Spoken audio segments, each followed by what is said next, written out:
Before we clap, ladies, let's have a conversation.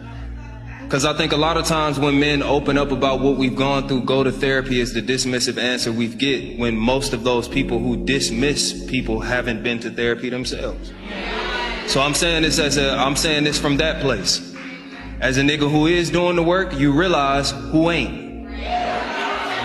And I've, in my dating experience, since prioritizing my mental health, my spiritual health, my religious health, all of those things, I've realized that there are women in my dating experience, if the shoe don't fit, all right, because nobody in the room ever seems to wear the ugly shoes, my nigga. I realize a lot of women date emotionally unavailable men. That way they can point the finger, because they're not emotionally available either, and you don't have to do the labor of finding out what's going on with you when you date a man that's worse off than you. You know what I'm saying? It's like you're used to being the one that can't be caught. You're used to being aloof. You're used to not being so when you get with a man who got more red flags than you, it's easier to point at him and say he's the problem, and you walk off and don't do no more work. And then you meet a nigga who actually is emotionally intelligent. You meet a dude that actually does communicate in real time when something is wrong. You meet a dude that actually does have boundaries, and now you look funny in the light. And I'm just saying, I don't know y'all personally. I'm only speaking from my experience. A lot of women be looking funny as fuck in the light, bruh.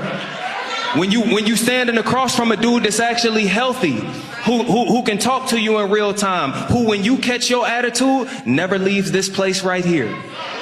You be looking real funny in the light, bro. So when we talk about like a man that's emotionally available, like when Shorty was talking about, you don't want to leave that nigga, bruh. You high key, you don't want to do the work it take to be with a man who got more than dick. You know what I'm saying? Like, and I'm not saying this to shit on you. I'm not saying this to town on you, because I done stuck with some women who had some good coochie, and that was the way I justified not staying with them, but staying where I was in my life. That part. You know what I'm saying? Like, it was easy for me to stay. Hey, you feel me?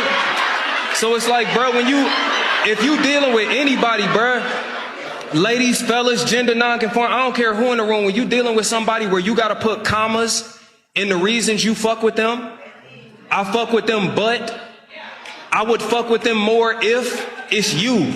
It ain't got shit to do with them. You justifying why you stand in a fucked up position say way more about you than whoever it is that's in that position with you, bruh. Ooh, clap it up.